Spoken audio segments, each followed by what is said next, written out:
नमस्कार। खबरों की खबर में आपका स्वागत है। ये क्या दिन आ गए कि जज साहब भी अरविंद केजरीवाल की तुलना करने लग गए हैं दाऊद इब्राहिम से।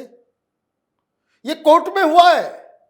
दाऊद इब्राहिम का जिक्र कर दिया जज साहब ने, कोई बीजेपी वाले ने नहीं, क्योंकि नाना प्रकार से कोर्ट के जरिए राजनीति करने का आरोप भी जज साहब ने लगाया है अरविंद केजरीवाल पर।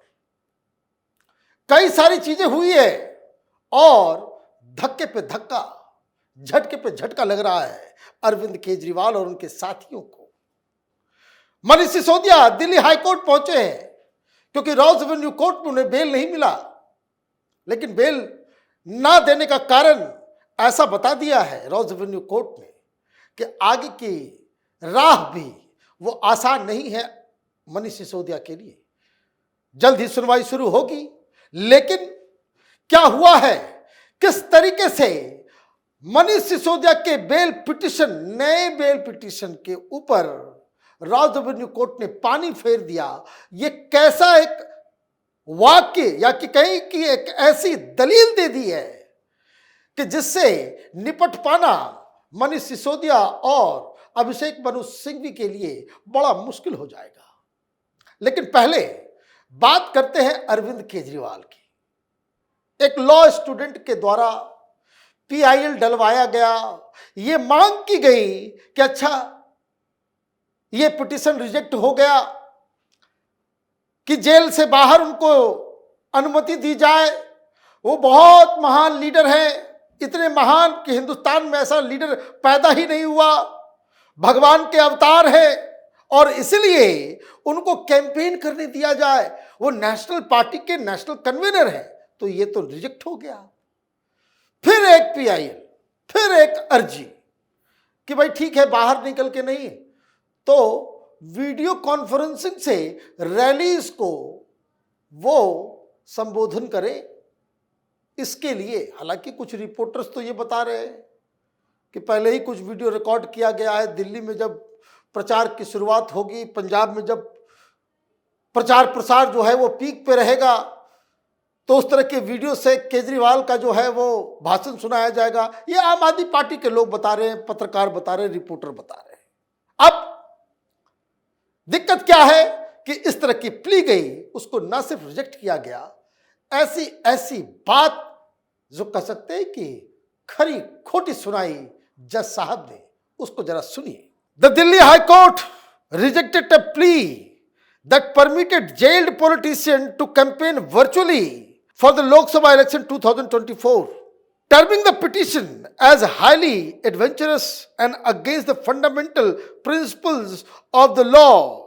A bench of acting Chief Justice Manmohan and Justice Manpreet P.S. Arora said court do not make policy decisions and that it is for the parliament to decide on the issue.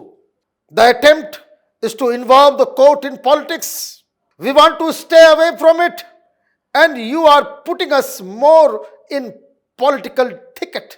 It has now become some part of a strategy, it said. क्या हो गया है? सभ्य भाषा में, academic भाषा में इससे बड़ा झटका, इससे बड़ा तमाचा नहीं हो सकता कोई, कि जज साहब acting chief justice Delhi high court के ये कह रहे हैं कि अब समझ में आ रही तुम्हारी स्ट्रेटजी का हिस्सा हो गया है।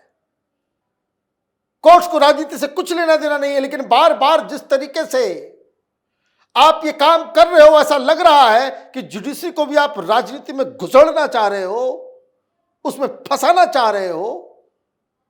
हम इससे कोई हमारा मतलब नहीं है, लेकिन ऐसा लग रहा है कि ये आपकी स्ट्रेटजी का हिस्सा हो गया है। यही बात हम लोग शुरू से कहते आ रहे हैं। Arvind Kejriwal using courts as strategy, news में बने रहने के लिए वो कोर्ट का इस्तेमाल कर रहा है। जज साहब लोगों को अब उन्होंने तो एक्सेप्ट कर लिया कि हमारा इस्तेमाल किया जा रहा है, और इसलिए जो बातें कही वो केजरीवाल के लिए बड़ा ही दुखदाई है। क्या कहा जज साहब ने? You want all the people who are in jail should be allowed to virtually campaign. I am telling you, all the dreaded criminals will register themselves as political parties, and Daud Ibrahim, who is not convicted, will be campaigning. The virtual mode will allow him. Someone is in custody by virtue of a judicial order, the bench said. कोई व्यक्ति custody के अंदर है, jail के अंदर है, वो जज के फैसले की वजह से। आप ये चाह रहे हो कि बजे तो भाई कल कोई भी ड्रेडेड क्रिमिनल वो जो है पार्टी बना लेगा।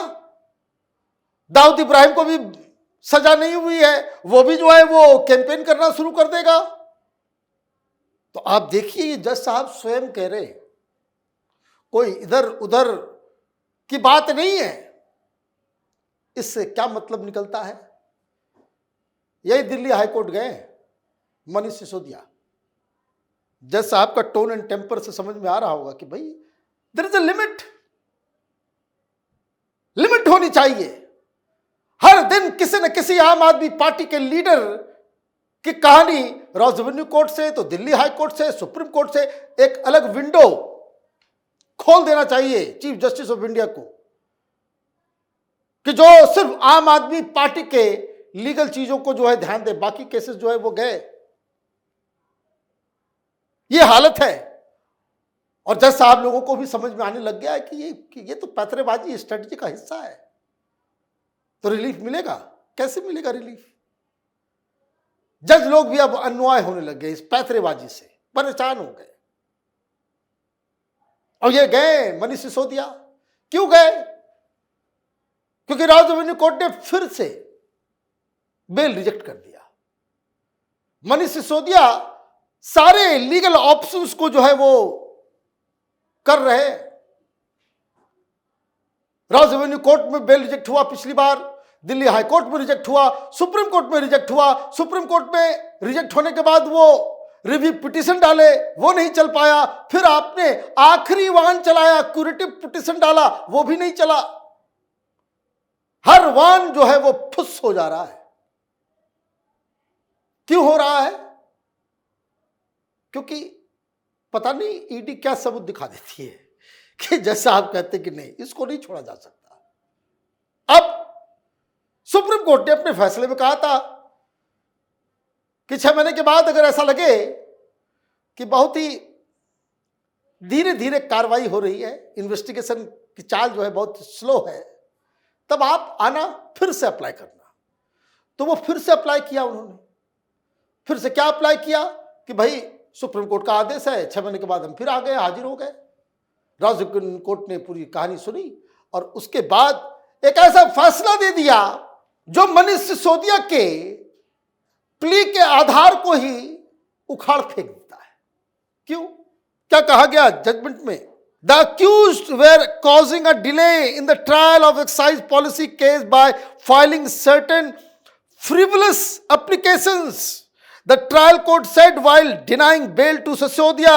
The court of special judge Kaveri Baveza also noted that while scrutinizing documents, almost all the accused persons in the excise policy case requested hard copies of document relied upon after the Supreme Court denied bail to Sisodia in October.